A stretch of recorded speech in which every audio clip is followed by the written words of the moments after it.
Hey Nicole, Suparee sent me some rock lights. Why is Suparee sending you landscaping lights? I thought they did Jeep parts. Oh, they're not landscaping lights. They basically light up the trail at night right by your tires to let you avoid the obstacles. Oh, but we never do trails at night. Well, yeah, but they can also make your Wrangler look really cool and give it some bling.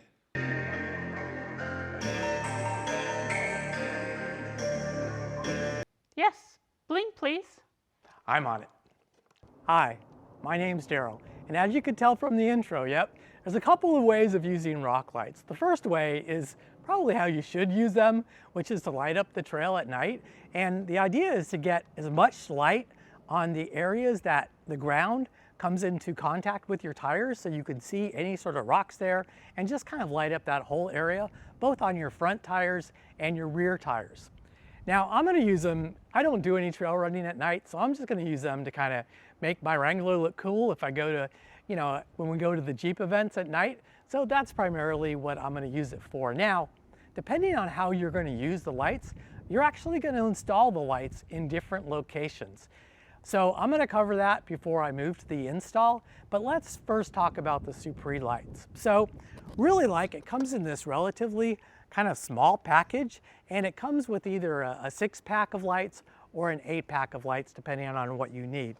Now, one of the things that's really nice about these lights is they're relatively plug and play. So I have kind of a positive cable and a negative cable here, and those are the only cables that you actually have to terminate with some sort of connector. So that's great. Now, the lights themselves are pretty durable. They're RGBW, so they can be basically any color. They're waterproof. I guess they last for supposedly 50,000 hours. And it comes with a remote, so you can turn on like a light show. I think it supports like 16 million colors, so you can choose whatever color you want. But just to make it easy, they have the colors right on here, so you could just select the color that you want. And they actually have a couple of modes that the lights will like synchronize to the music, so that's kind of cool. And you just have different shows on here, so that's a lot of fun. So let's talk about how I would install them if I was trying to get lights on the ground by my tires. And then we'll start the install. All right, so if you are installing rock lights for them to be functional rock lights, what you want to do is on the front wheel or on the front tire, you basically want to have 2 rock lights. So you want to have one that shines light right down here in front of the tire, and then you also want to have one in back of the front tire wheel, and you want to have it shine light down back here in back of the wheel. So a lot of folks will install their rock lights kind of like on the bumper. So let me get an image of this for you. So taking my rock light here, and this is the front tire. So a lot of folks will put it right about there on their bumper and attach the rock light there and have it shining down right in front of the tire basically. And so that's kind of a good position for the rock light for that front tire.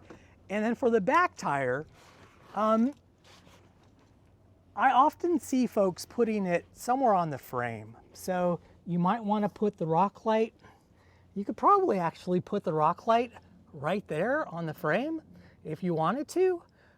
You could, or you could probably put it somewhere like on the body panel, kind of like underneath there. But you basically want to install it in such a way where that light is then shining right down there in back of the wheel. So that would be the most common places to kind of install it. And finally, on your back wheel, you want to have this light shining right there. So you would just have to find a really good spot to then install this onto the frame. So I have seen people install it like here, right on the frame. Or you could do it on the body panel, maybe like right there. So it's kind of up to you and kind of what works on your Jeep. But those are the kind of the common places that I've seen people install them to get it functionally working as it should. Okay, so my rock lights aren't going to be functional, however. I mean, they'll still kind of put some light on the ground, but it's not like it's gonna really help me, I don't think, all that much if I'm doing any sort of trail running at night. But like I said, I don't usually do any sort of trails at night. But I'm going to install mine in my wheel well. So basically kind of centered on my tire here, up above the wheel well is where I'm going to install them. Now I have the, kind of the stock factory wheel wells that come with the Wrangler Sport S. So I just get the plastic ones here. I'm going to drill holes in it to secure them. And I'm also going to have to drill a hole to route the cable through it. So yeah, it's going to kind of destroy my wheel wells. And so if you're not comfortable doing that with your wheel wells, then you're going to have to find another way of installing it. So I'm going to put them on my 4 wheel wells, and then I'm also going to put it on the front bumper of my Jeep to shine the light down here. And then I'm going to go to the back of my Jeep on the bumper as well and basically have it shine the light in the same location. So the 2 wheel wells, the front of the Jeep and the back of the Jeep are where my rock lights are going to go. All right, so I'm at my front tire and I'm going to install the light right up here. Yeah, so I want it centered right there. That's pretty much the center of the wheel. So I'm going to center it right there and install it right there. And I'm going to have the cords going backwards, and I'm going to use these self-tapping screws to install it into the plastic. So I'm going to put it in the right position and just screw that self-tapping screw right in place. Okay, and then I'm going to install the other self-tapping screw. All right, so our next step is to poke a little hole in my wheel wells so that I can run my cable through it. Now, proceed cautiously here because you're going to do permanent damage to your wheel well if you decide to do this. So, probably the best way to install this is actually not to do it the way I'm doing it, but to go on your frame or something like that. But yeah, these are just old plastic crappy wheel wells anyway, so I don't really care about them. So I'm going to use the screwdriver just to kind of start a little hole here, and then I want to use the drill bit. It's hard for me to get an actual drill on this because of the kind of the tight space. So I'm just going to take the drill bit that I have and just going to poke a hole in it. Okay, and that should be big enough big enough hole to run my cable through. But I'm going to run my hanger through it just to make sure I can run it all the way down where I need it to go. Yeah, so it looks like I can feed that through no problem. So now I'm just going to run the cable down through there. All right, so for the back wheel wells, this little kind of rivet, it doesn't quite match up with the center of the tire. So I'm actually going to install my light right about the center point, being right about here. I am going to install it right on this little panel right here, and where I'm going to drill a hole is basically right here. So the cable will run right from here just to right here, and so that should be pretty good. So I'm going to have the cable running this direction, and then get my self-tapping screw, and then just gonna do the best I can to kind of center it on where I think the center of the wheel is. Okay, and just screw that in place.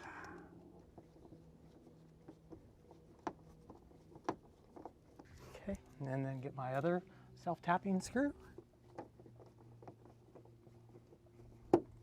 Okay, and then I'm gonna put a little hole right here. All right, and then just feed your cable through the hole we made.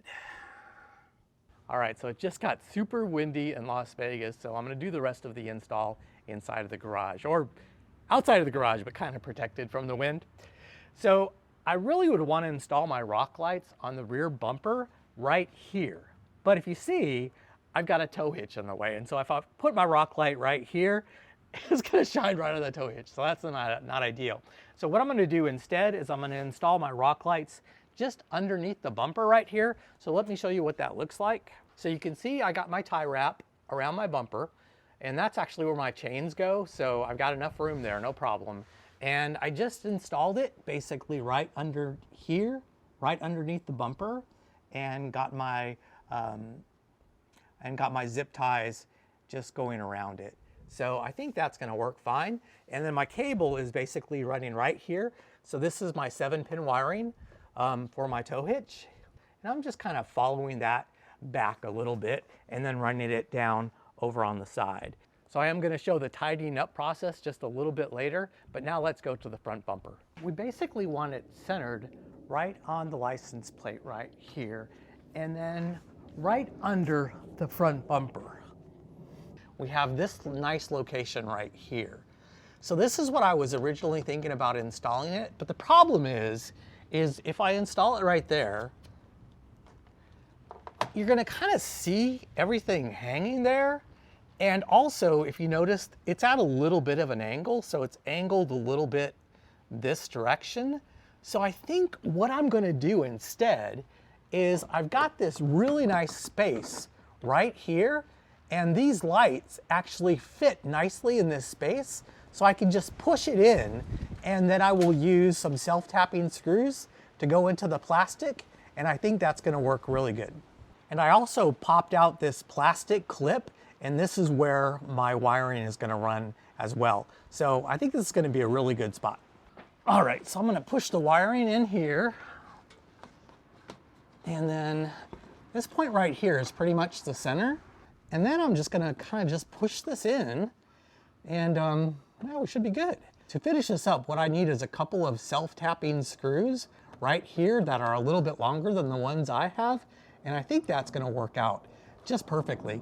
All right, so I showed you how I did the fender flares or the wheel wells on the passenger side. You basically do the same thing on the driver's side if you are doing it for aesthetics. So I also put my lights underneath in this fender flare or this wheel well right here, and also in the back. And so our next step is to go ahead and prepare the electrical connector, the positive one, and then run the wires through the engine bay and down underneath the vehicle. All right, so here's my VOS switch. This is actually a 6-outlet auxiliary switch, and so I'm going to use number 3 to do my wiring. And basically I'm just going to run the cabling for my rock lights just right down there, so it'd be really easily done. All right, now, so before you start making electrical connections to your switch panel or to your battery, you're going to want to disconnect your battery. So go to your negative lead on your battery cables, and then just go ahead and remove the negative lead, and then you should be good to go.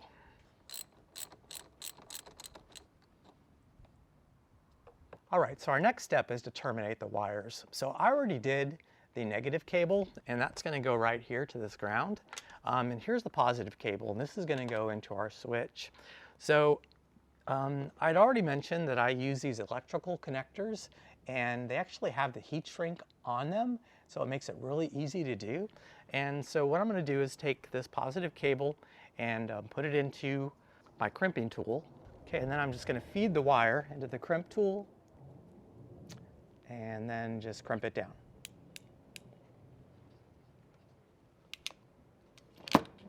Okay, and that's a nice solid connection there. And now what I'm going to do is put my heat gun on it and heat shrink it, and then we'll be good to go. All right, and now I'll just secure the positive cable to my switch. And the next thing we have to do is just secure the negative cable.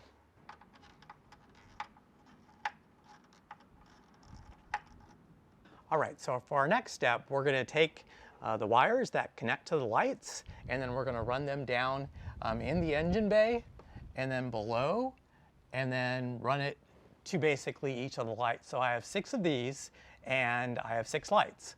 And so as soon as I run this underneath, I'll show you how they connect. One of the things you're going to want to do though is, so this is the on-off switch. And so if you need to have access to this, you're going to want to mount it somewhere inside the engine bay that you can quickly turn the lights on and off. All right, so I strung out the cables, and everything does stretch and everything fits, but the problem is they're kind of connected as the crow flies. So not exactly sure if this is going to work. So this is how everything is connected right now. So you can see how the cables are kind of running all over the place. So the question is, I like the idea that, you know, everything is plug and play, but this is probably one of the downfalls of the plug and play solution, is that you have some instances where you have some limited reach. I'm going to play around, try to strategically place this kind of center section where all of the cables run from, try to strategically place it kind of in the center of the vehicle, and then run all the cables from there. So we'll see how this goes. All right, so I'm finished with the install. Really what took the most time for me was just running the wires and kind of trying to make everything look kind of neat, and, you know, to keep it out of the way from, you know, any moving parts or the exhaust. So that's really what took the most time. You can see it's running right now. It's running a light show. So there's a whole bunch of different light shows. I'll show this to you when it's dark so you can really see exactly what it looks like. But yeah, it has a bunch of different light shows. It can go either fast or it can go slow. And I'm likely just to have it with the color of my bikini pearl. So it's got a nice, really dark teal color. And so that's probably what I'm gonna choose. Now let me show you how I ran the wires and kind of what it looks like. I think I did an okay job, probably not perfect. It's my first time kind of running these kind of wires underneath the Jeep. So let's go take a look at that. All right, so here's the wiring that I kind of did. The secret for me is there's this little piece right here, and all 6 wires come from this piece right here. So basically I kind of had to figure out how far it would run to like the other side without having to use the extension cables. So first I kind of just laid it out and then ran all the wires separately just to make sure that they would reach. And then once I figured out where that they would reach, then I just had to kind of run the wires and then kind of just tuck everything away.